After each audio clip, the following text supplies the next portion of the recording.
ये कहानी है एक ऐसे खानदान की जो अपनों के ही सताए हुए हैं। घर में घुसकर मामूजाद ने अपनी बहनों के साथ क्या सलूक किया, किस तरह उनकी इज्जतों को तार तार किया और बरहना हालत में उनको घर से बाहर निकाल दिया। बूढ़े माँ बाप इंसाफ के लिए आज पंजाब असम्बली के सामने खड़े हैं। इनसे पूछते हैं कि ये सारा क्या मामला है। मजीद इस तरह की वीडियोस देखने के लिए लीडर टीवी को सब्सक्राइब कीजिए। घर की जो प्रॉपर्टी है वो कितनी मालियत की? तकरीबन जो है ना 3 करोड़। किस जगह पर है आपका घर? दाता नगर बदामी बाग में। पे कब्जा कैसे किया उसने? जबरदस्ती सामान लाकर उन्होंने अंदर दाखिल कर दिया था। हमें मार पीट के कपड़े फाड़े, ये सब कुछ। आपके मामू के बेटे ने कपड़े फाड़े? जी, 15 दिन से हमारे घर का पानी इन्होंने बंद किया हुआ है। मोटर काट के फेंक दी गई है। हम लड़कियां हैं, हम लड़के तो नहीं है जो बेनकाब होके बाहर फिरे। हम कपड़े वहाँ से ला के धो रहे हैं, बर्तन फिल्टर से पानी ला के धो रहे हैं। वालिद पर भी तशद्दुद की? मेरे वालिद को वकील एडवोकेट जो है अब्दुल रहमान जो है उसने हाथों से थप्पड़ मारे, जोरदार थप्पड़ मार के कहने लगा खबरदार आवाज निकली तो। मेरी बहनें हैं, कुरान की हाफज हैं, जिनकी उन्होंने मार मार के शक्लें बिगाड़ दी। तो वो कहते थे इनको करके मारो। मेरे सर पे इतनी जोरदार उन्होंने स्टिक लगाई थी, मैं बेहोश हो गई थी। से मुझे होश आई तो मैंने देखा कि मेरी माँ को इतनी जोर से मार रहे थे। फिर मैंने भी उनको आगे से छुड़वाने की कोशिश की तो उन्होंने मुझे भी ऐसे ही करने की कोशिश की। 15 दिन हो गए हमारा पानी बंद किया हुआ है। हमें जान का भी खतरा है। क्या करें, कैसे जिए हम मजबूर हो के बाहर आ गए। क्या करें, हमें बेटियों को मारा जाता है, हमें बीवी को मारा जाता है, हम किधर से? अस्सलाम वालेकुम, आप देख रहे हैं लीडर टीवी और मैं हूं एनी फैसल। और आज मैं पंजाब असम्बली के सामने खड़ी हूं और मेरे साथ एक ऐसी फैमिली मौजूद है जिनके अपने ही उनकी जान के दुश्मन बने हैं, उनकी इज्जतों के दुश्मन बने हैं। ये फैमिली आपको नजर आ रही है जिन्होंने प्ले कार्ड्स उठाए हुए हैं जिस पर लिखा हुआ है कि हमें हमारा हक दिया जाए। वजीर आला उस्मान बुज़दार साहब, हम भी आपकी बेटियां हैं। इनके अपने ही इनकी जान के दुश्मन बने हैं। सगे मामू का बेटा इनके घर पर कब्जा भी कर चुका है और इन बहनों के साथ उसने क्या सलूक किया है वो सब हम लोगों को यही बताएंगी। इनसे बात करते हैं। अस्सलाम वालेकुम। वालेकुम सलाम। क्या नाम है आपका? जुनैरात बसम। मुझे बताओ कि ये क्या मामला है सारा? मामला जायदाद का है जो कि मामू के बेटे एडवोकेट अब्दुल रहमान ने हमारे घर पे कब्जा किया हुआ है। एडवोकेट है वो? अच्छा। तो वो एडवोकेट होने के बावजूद हमें लोगों से इंसाफ दिलवाने के बावजूद वो हमारे साथ जुल्म और ज्यादती कर रहा है। उसके पीछे मोहम्मद शुएब उसका पुप्पा जी जो कि उनके साथ मुलविस है इस जुर्म में यहाँ कब्जा करवाने में। देखें, हमारे बूढ़े माँ बाप हैं, वो यहाँ पे आके उन्होंने अपना हक मांगा है तो ये हमें मार के धक्के मार के बाहर निकालते हैं। हमारे मेहमान आते हैं, उनको धमकियाँ दी जाती हैं। घर पे कब्जा कैसे किया उसने? घर पे कब्जा जबरदस्ती जो है ना सामान लाकर उन्होंने अंदर दाखिल कर दिया था। हमें मार पीट के कपड़े फाड़े, ये सब कुछ। आपके मामू के बेटे ने कपड़े फाड़े? जी, सब कुछ उन्होंने खुद किया है और बाहर से भी उन्होंने गुंडे बुलवाए। कुछ रिश्तेदारों के जो लड़के थे उनको बुलवा कर, यार दोस्तों को बुलाया, यार दोस्तों को भी बुलाया, अपने रिश्तेदारों को भी, खाला के बेटे मामू के बेटों को बुलवा कर हमारे साथ जोर ज़बरदस्ती की। यहाँ तक कि हमारे कपड़े भी फाड़ दिए गए।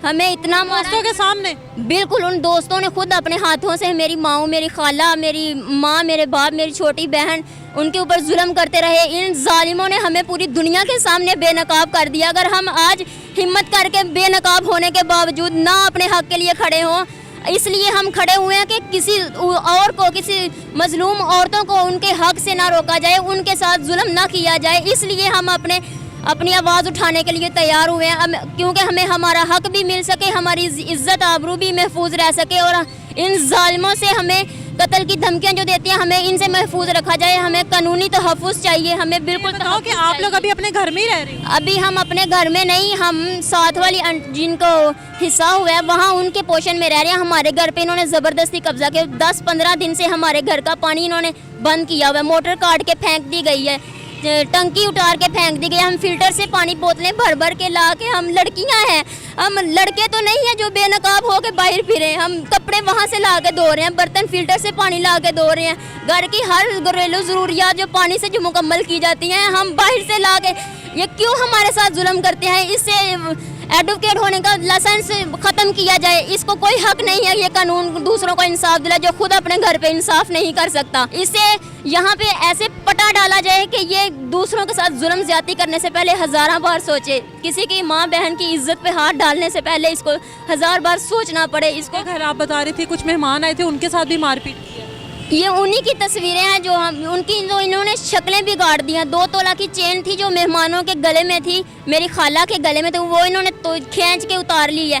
लेकिन जब थाने में रिपोर्ट की तो उनमें से किसी एक मुलाजमिन ने कहा कि चेन का नाम लिया तो दांत तोड़ दिए जाएंगे। क्या ये पुलिस हमें तहफ़्फ़ुज़ देती है? क्या हुक्मरान ये हमें तहफ़्फ़ुज़ देने का कानून साजी कर रहे हैं? ये कानून सगे मामू का बेटा है, सगे मामू का बेटा है, सगे मामू के बेटे ही ये हमारे साथ जुल्म कर रहे हैं। ना उनको पुप्पो भी तो माएँ होती हैं ना, माओ का उन्हें लिहाज नहीं रहा, उन्हें बहनों का लिहाज नहीं रहा। क्या इनके घर में माँ बहन बेटी नहीं है? क्या उनके साथ ये जुल्म करते हैं? क्या वो ये बर्दाश्त करते हैं कि उनकी माँ बहन बेटी से किया जाए? अगर वो नहीं कर सकते तो क्या ये किसी और की माँ बहन बेटी से ये जुल्म करेंगे तो वो खामोश रहेंगी? इसको कोई हक नहीं है वकालत इसकी। हमें हमारा सिर्फ ये आपसे इल्तिजा है कि इसकी वकालत ख़त्म की जाए। ये सिर्फ वकालत के सर पे ये सब कुछ कर रहा है। आपके घर की जो प्रॉपर्टी है वो कितनी मालियत की है? वो तकरीबन जो है ना 3 करोड़। किस जगह पर है आपका घर? दाता नगर बदामी बाग में। वहाँ पर पुलिस, आपने कंप्लेन की है पुलिस? हमने कंप्लेन की, मौके पर वकूए पर पुलिस आई, लेकिन वो फिर भी बार बार हमें हम थाने जाने वाली हैं? बार बार जो सारी उम्र हमने थाने का दरवाज़ा नहीं देखा, बार बार हमें थाने बुलवाया जाता है, जलील किया जाता है। क्या इन्होंने वकूए पे सब कुछ अपनी आंखों से नहीं देखा था? क्या पुलिस बदामी बाग पुलिस ने अपनी आंखों से नहीं देखा था जो हमें बार बार थाने के चक्कर लगवा कर जलील कर रहे हैं? इनसे पूछा जाए ये क्यों इंसाफ नहीं देते? इनको किस लिए इस कुर्सी पे बैठाया गया कि जुल्म होता रहे, अपने पेट भरें, पैसे पकड़ के जेब में डालें और चलते बने? आपके वालिद पर भी तशद्दुद किया गया? मेरे वालिद को वकील एडवोकेट जो है अब्दुल रहमान जो है उसने हाथों से थप्पड़ मारे, जोरदार थप्पड़ मार के कहने लगा खबरदार आवाज निकली तो। क्या ये गुंडागर्दी है? पुप्पो को भी मारा? अपनी पुप्पो को यहाँ तक मारा कि हमें ये खदशा है कि इनको सांस का मसला ना हो जाए। इतनी तकलीफ, उठने बैठने की तकलीफ हो गई है, बैठ के उठ नहीं सकते, पकड़ के उठाते हैं, पकड़ के ले जाते हैं।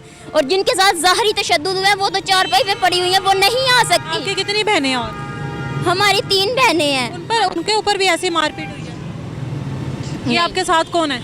ये मेरी मामा है, ये मेरी छोटी बहन है और ये मेरे बाबा हैं। ये बीमार हो जाएं तो हम रात को बाहर नहीं जा सकते। मेन गेट को ताला लगाने का क्या इनकी वजह है कि ये अपने अंदर वाले दरवाजों को ताला लगाएं, बाहर मेन गेट को क्यों ताला लगाते हैं? क्या ये गुंडागर्दी नहीं है तो और क्या है? हमें बस इंसाफ चाहिए। किसके नाम है? मेरी मामा निगत बीबी के नाम है। अच्छा, से बस छुटकारा। आप मुझे बताओ कि आपका सगे भाई का औलाद ये सब कुछ कर रही है, भाई से रिक्वेस्ट नहीं की कि ये सब मामला ख़त्म करवाएं? पूछा नहीं है भाई से आपने? अपने भाई तो फौत हो गया है। भाई फौत हो चुका है, उसकी माँ से जो आपकी उनकी जो मिसेज माँ भी फौत हो गई, उनकी भी डेथ हो गई है। तो ये आपके बेटों की तरह का होगा, तो ये आपके ऊपर इतना जुल्म कर रहा है, तो क्यों नहीं बोलती आप उसके आगे? तो बोलते हैं तो वो तशद्दुद करते हैं। ये मेरी बहनें हैं, कुरान की हाफज हैं, जिनकी उन्होंने मार मार के शक्लें बिगाड़ दी। हम भी साथ ही तो हमें भी लगी है। मेरी बेटी थी, जवान बेटी थी, उसको भी लगी है। उन्होंने बाहर से दरिंदे भी मंगवाए थे जिन्होंने मारा है हमें।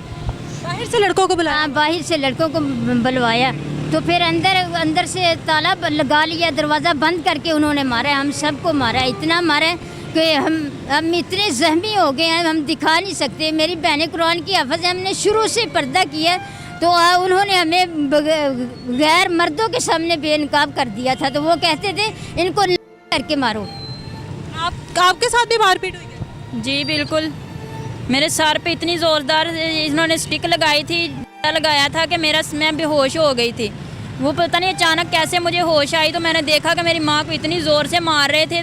फिर मैंने भी उनको आगे से छुड़वाने की कोशिश की, तो उन्होंने मुझे भी ऐसे ही करने की कोशिश की। लोगों के साथ वैसे भी ज़ोर ज़बरदस्ती करने की कोशिश की? जी बिल्कुल, शुरू से करते आ रहे हैं, ये शुरू से करते आ रहे हैं, कभी रोक टोक नहीं हुई? नहीं, अगर करने की कोशिश करते हैं तो कहते हैं खबरदार आपकी आवाज़ बाहर ना आए। वकालत करने की यही इनकी कोशिश होती है कि हम औरतों के ऊपर तशद्दुद करें और हमें पूछने वाला कोई ना हो। चाचू, आप मुझे बताएं कि आपके ऊपर इस तरह अगर उसने मारपीट की है तो आपने कोई कदम नहीं उठाया, कोई स्टेप नहीं उठाया? हमने तो उठाया था, पुलिस ने हमें बुलाया था, तो उन्होंने FIR काटी थी। बाद में कहने लगे कि हमने ये कैंसिल कर दिया, हमें कैसे इंसाफ मिलेगा? 15 दिन हो गए हमारा पानी बंद किया हुआ है। उन जालमों ने कभी नहीं सोचा, दरवाज़ा भी हमारा एक है, हमें जान का भी ख़तरा है। हम क्या करें? हमें इंसाफ चाहिए। हमें अपना वज़ीर-ए-आज़म इमरान खान से दरख्वास्त करते हैं, अपना कमर जवेद बाजवा से दरख्वास्त करते हैं, वज़ीर आला पंजाब से दरख्वास्त करते हैं, वज़राए आला से दरख्वास्त करते हैं, हमें इंसाफ दिया जाए, हमारा हक दिलाया जाए। हमें इस हालत में हमारा रहना मुश्किल है अपने घर में, बाहर से दरवाज़ा बंद कर देते हैं। हम पुलिस के अलावा उसको खिला नहीं सकते। हम क्या करें, हमें बताएं कैसे इंसाफ मिलेगा हमें। मैं बूढ़ा इनका बाप हूँ, बेटियों का, मोरों का मरीज़ हूँ, फालज का मरीज़ हूँ। मैं किसी का मुकाबला नहीं कर सकता। हम बहुत गरीब हैं, हम क्या करें, कैसे जिए। हम मजबूर हो के बाहर आ गए, क्या करें। हमें बेटियों को मारा जाता है, हमें बीवी को मारा जाता है, हम किधर से हमें अपना हक मिलना चाहिए। आप इनके हाथ देखें कि किस तरह से कांप रहे हैं और ये बेबसी की कितनी इंतहा है कि ये जवान बेटियों को लेकर, बीवी को लेकर आज पंजाब असम्बली के बाहर खड़े हैं और किसी अपने की वजह से खड़े हैं। सबसे बड़े दुख की बात है कि किसी अपने की वजह से खड़े हैं। इसलिए इनको लाइसेंस दिया जाता है वकला को कि ये अपने लाइसेंस के ज़ोर पर अपने ही ख़ानदान वालों की इज़्ज़तों को नोचें, उनके साथ इस तरह का सलूक करें और उनको इस तरह से सड़कों पर दर बदर फिरने के लिए छोड़ दें। अपने ही घर में जाने के लिए आज इनके दरवाजे बंद हैं इनके ऊपर और ये लोग अपने घर में जा नहीं सकते हैं। इनके साथ क्या होगा, उम्मीद करती हूँ कि कोई आला अफसरान इनकी आवाज़ को सुने और इनका जो भी मामलात हैं उनको हल करवाए ताकि ये अपने घर में सुकून की ज़िंदगी गुजार सकें। हाफ़िज़े कुरान लड़कियाँ और थानों के हज़ारा चक्कर लगा चुकी हैं, लेकिन अब तक ना कोई मुलजिम उस तरह से गिरफ्तार हुआ है, ना ही इनको इंसाफ मिला। इसी के साथ मुझे इजाज़त दीजिए। अपना ख्याल रखिए। अल्लाह हाफ़िज़।